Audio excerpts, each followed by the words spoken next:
నమస్తే. Welcome to Andhra Prabha. నేను ప్రశాంత్. ఈరోజు మనతో పాటు అనలిస్ట్ నాగార్జున రెడ్డి గారు మనతో పాటు ఉన్నారు. నమస్తే అండి. నమస్తే. నమస్తే.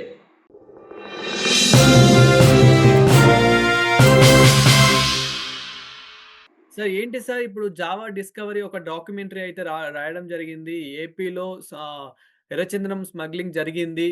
ఇందులో మెయిన్ ముఖ్య పాత్ర జగన్మోహన్ రెడ్డి గారు గూడా ఉన్నారు అని జెప్పేసి అయితే రాయడం జరిగింది. కానీ ఇక్కడ ఇప్పుడు ఎవరైతే ఇది మనకి బుక్ రాసారో అతనైతే నేను అసలు జగన్మోహన్ రెడ్డి ప్రస్తావన తీసుకురాలేదు ఎక్కడ గూడా అని జెప్పేసి తను చెప్పడం జరిగింది. నేను కేస్ గూడా పెడతాననే మాటలు గూడా చెప్పడం జరిగింది. దాని ద్వారా మళ్ళీ డిస్కవరీ ఛానెల్ మళ్ళీ వెనుకకు తీసుకోవడం కూడా జరిగింది. అంటే అసలు ఏం జరిగింది ఇదంతా? సార్ నేను కూడాను discovery channel, BBC, CNN, national Geographic channel ఇవన్నీ కూడా చూస్తూ ఉంటాను. రెగ్యులర్‌గా చూస్తూ ఉంటాను. ఇప్పటి నుంచి కాదు, గత 20 సంవత్సరాల నుంచి చూస్తున్నాను. సో, వాళ్ళకేంటో ఓన్ క్రెడెన్షియల్స్ అవి సంగతి సమాచారం ఉన్నాయి. దాన్ని ఎవరు డిస్ప్యూట్ చేయరు, ఎవరు కాదనరు. ఈ చందనము దాన్ని రక్త చందనం అంటారు కదా దాన్ని, అది ఒక్క శేషాచలం అడవుల్లో మాత్రమే పెరుగుతుంది. ఇది గుర్తుపెట్టుకోవాలి. ప్రపంచంలో ఎక్కడ ఉండదండి. ఎక్కడన్నా అమెజాన్ ఫారెస్ట్‌లో అక్కడ ఏదైనా ఉంటే ఉండుండొచ్చు. అంతేగాని ప్రాణమైనటువంటి ప్రదేశం అనేటువంటిది ఆ 4.5 లక్షల ఎకరాలు కొండలు ఏవైతే ఉన్నాయో అక్కడ మాత్రమే అది పెరుగుతుంది. అదే సూటబుల్ నేల. దాని ప్రత్యేకత ఏంటంటే దాన్ని పొడి చేసి రేడియో ధార్మికత, అంటే మనం బాంబులు గిమ్ములు వేసినప్పుడు కానీ లేకపోతే న్యూక్లియర్ పవర్ ప్లాంట్స్లో కానీ వాటిలో వాడతారన్నమాట. అందుకని దానికి ప్రపంచవ్యాప్తంగా చాలా డిమాండ్ ఉంది. మెజారిటీ తప్పులు ఆ చిత్తూరు జిల్లాకు సంబంధించినటువంటి వాళ్ళను, తమిళనాడు నుంచి వచ్చినటువంటి వాళ్ళే ఉంటారు. రాజకీయ నాయకుల మద్దతు బాగా ఉంటుంది వాళ్ళకి. ఎవడన్నా కాల్పుల్లో కానీ కాలిస్తే కనుక వీడియో పోతాడు, వాళ్ళు సేఫ్గానే ఉంటారు. కోట్లలో వ్యాపారం ఉంటుంది. ఇంచుమించుగా 2,000 కోట్ల రూపాయల విలువ చేసేటువంటిది ఇప్పుడు మన దగ్గర గవర్నమెంట్ ఆఫ్ ఆంధ్రప్రదేశ్ దగ్గర ఉంది. ఇది అందరికి కూడా తెలిసిందే. అప్పుడప్పుడు పట్టుకుంటూ ఉంటారు, కొన్ని ఏమో తప్పించుకొని పోతూ ఉంటారు. నిజంగానే స్మగ్లింగ్ జరిగింది. ఇందులో ముఖ్య పాత్ర గంగిరెడ్డి అని చెప్తూ ఉన్నారు గదా! నిజంగానే ఇదంతా జరిగిందా సార్? జరిగి ఉండవచ్చు. అలాంటప్పుడు కదా మరి సుప్రీంకోర్టు వాళ్ళు కానీ, సిబిఐ వాళ్ళు కానీ ఎంక్వైరీ చేయాల్సింది అదే. ఇంతవరకు దాని మీద ఎప్పుడు ఎంక్వైరీ జరగలేదు. చాలా విలువైనటువంటి ముడి పదార్థం అది. న్యూక్లియర్ పవర్ ప్లాంట్స్లో బాగా వాడతారు దాన్ని. అది ఏమవుతుందంటే, ఫర్ ఎగ్జాంపుల్ ఇప్పుడు తిరుపతిలోనే ఆటం బాంబు పడింది అనుకుందాం, జరగదనుకోండి. అది అనుకుంటే తిరుపతి ఈజ్ సేఫ్. ఎందుకంటే ఆ చెట్లు అనేటువంటి ఏం చేస్తాయంటే ఆ రేడియో ధార్మికతని అబ్జర్వ్ చేసేస్తుంటాయి. ఎవరికి కూడా హాని ఉండదు. అది దాని ప్రత్యేకత. అందుకని చెప్పి దానికి వరల్డ్ వైడ్గా డిమాండ్ ఎక్కువ అనమాట. స్మగ్లింగ్ చేసిన మాట వాస్తవమే, ఎక్స్పోర్ట్స్ మాట కూడా వాస్తవమే. అడపాదడప పట్టుకుంటూ ఉంటారు. ఇప్పటి వరకు పట్టుకొని నిల్వ చేసినటువంటి దాని విలువ అప్రాక్సిమేట్లీ 2,000 కోట్లు ఉంటుంది. దాన్ని ఇంటర్నేషనల్ మార్కెట్లో అమ్ముకోవచ్చు. కానీ ఎందుకు చేయడం లేదు అనేసి అంటే ఎప్పుడు ఏం జరుగుతుందో మనకు తెలియదు కదా. మనం ఇప్పుడు న్యూక్లియర్ ప్లాంట్స్ చాలా పెట్టుకుంటున్నాం. అందుకని చెప్పి దాన్ని స్టాక్ను అలాగే ఉంచారు. దాన్ని అమ్మకూడదు కూడా. కొట్టకుండా నిరోధించవచ్చండి. It is very well possible. Shoot at sight. భారత వైమానిక దళమ వాళ్ళ సహకారం తీసుకొని దొరికినట్టు వేసేయచ్చు. వాళ్ళు ఎక్కువగా నైట్ చేస్తారు. ఆ నైట్ టైం అనేటువంటిది పైన విమానాలు కనుక తిరుగుతూ ఉన్నాయంటే it is very well possible. Helicopters ద్వారా కానీ దాని ద్వారా కానీ గుర్తించి ఆన్ ది స్పాట్ చంపేసేవాడు. పెద్ద కష్టమైన పని కాదు. కానీ రాజకీయ నాయకుల ప్రమేయం ఉంది కాబట్టి ఎవడో అంతసేపు యాక్షన్ తీసుకోడు.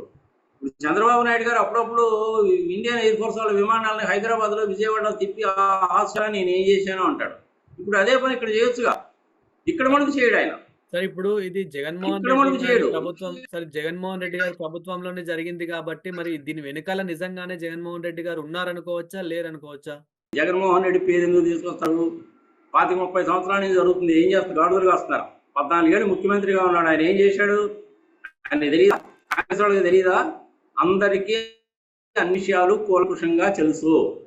కాస్త కోస్త డబ్బులు వస్తాయి కాబట్టి మీరు కానివ్వండిరా అంటారు. కాల్పులు కన్నా జరిగితే పోయేది వాడు పోతారు, వీడు సేఫ్గానే ఉంటారు. వాడిని నువ్వు పట్టుకుని లాకప్లో పెట్టి పిచ్చకూడడు కట్టిన కానీ వాడు పేరు కూడా చెప్పడు.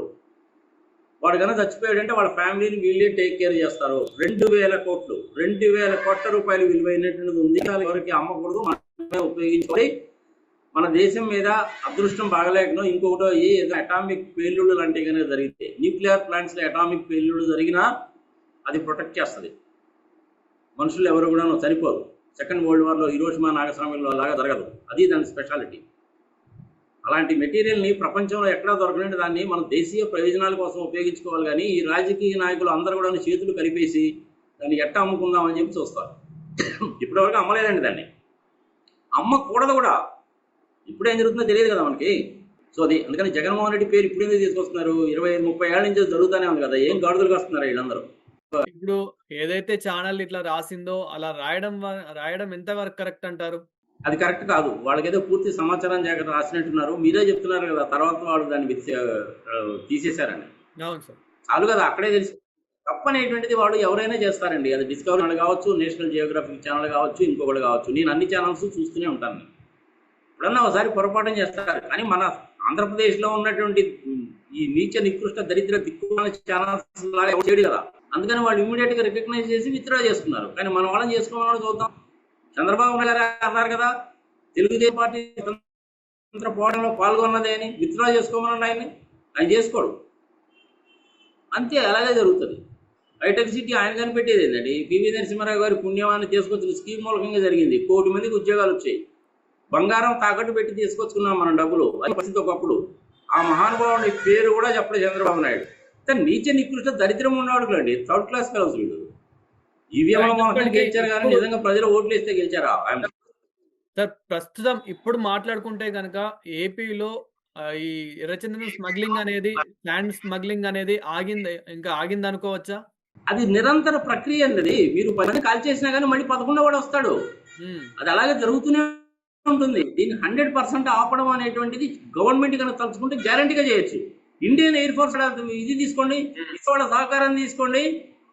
24 అవర్స్ కూడా అక్కడ మీరు ఫ్లైట్స్ తిప్పుతూ ఉండండి. దొరికినట్టు కాల్ చేయండి, మొత్తం కంట్రోల్ అయిపోతుంది. ఒకసారి ఆలోచించండి, మీరు కూడా, ప్రజలు కూడా ఆలోచించండి.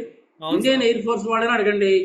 ఇస్రో వాళ్ళు లాంచ్ చేసిన శాటిలైట్స్ ద్వారా వ్యక్తిని పర్ఫెక్ట్ గా 100% వాడి ఫేషియల్ ఫీచర్స్ సహా కనుక్కోవచ్చు. వాడు కళ్ళు వెడల్పు ఉన్నాయా, వాడు పొడి ఎంత ఉన్నాడు, వెడల్పు ఎంత ఉన్నాడు, అప్రాక్సిమేట్లీ బరువు ఎంత ఉంటుంది, వాడి చేతిలో ఏ రకమైన ఆయుధాలు ఉన్నాయి, ఆన్ ది డాట్ కనిపెట్టచ్చు. పైనుంచే షూట్ చేయొచ్చు వాడిని. ప్రభుత్వం తలుచుకుంటే ఏమైనా చేయొచ్చు. కానీ చంద్రబాబు నాయుడు చేయడు, దేశంలో రాజకీయ నాయకులు ఎవరు కూడా చేయరు. పోతే మనుషులు పోతారు, వీళ్ళు సేఫ్గానే ఉంటారు. వీళ్ళకి రావాల్సిన కమిషన్లు ఏదో వీళ్ళకి వస్తూ ఉంటాయి. ఈ పరిస్థితి అనేది ఇలాగే జరుగుతుంది. ఇది మన భారతదేశంలో మాత్రమే జరుగుతుంది. ఎస్పెషల్లీ ఆంధ్రప్రదేశ్లో బాగా జరుగుతుంది. ఇంకా తెలంగాణ వాళ్ళకి పెద్ద సంబంధం ఉండదు. ఆంధ్రప్రదేశ్లో బాగా జరుగుతుంది. ఇది ఇప్పుడు నుంచి జరగడం ఏంది? ఎన్నిసార్లు చెప్పంటారు నన్ను? ఇది కనీసం 30 ఏళ్ల నుంచి జరుగుతున్నటువంటి నిరంతర ప్రక్రియ. కానీ ఒకసారి స్టాప్ చేయాలంటే కుదరదు, కొంత టైం పడుతుంది. నేను చెప్పిన మెజర్ని అనుసరించండి, అవుతుందో కాదు. It very very possible. On the dot అండి ఇవ్వండి. వాడు అర్ధరాత్రి పూట 12 గంటలకో 2 గంటలకో చెట్టు నరుకుతున్నాడు అంటే వాడు నరుకుతున్నాడు మనిషి, వ్యక్తి కనబడతాడు. వాడు లుంగి కట్టుకున్నాడా, టవల్ కట్టుకున్నాడా, ప్యాంట్ వేసుకున్నాడా, టీ షర్ట్ వేసుకున్నాడా కూడా కనపడుతుంది. వాడి చేతిలో ఉన్న ఆయుధం కూడా కనపడుతుంది. వాడు ఏ స్పాట్ లో ఏ చెట్టును కొడుతున్నాడో డయాగ్నల్స్ తో సహా చెప్పొచ్చు. షూట్ చేసేయండి వాళ్ళని, పట్టుకోవాల్సిన పని ఏం లేదండి. వాళ్ళని షూట్ చేసేయండి. Okay sir, thank you so much sir.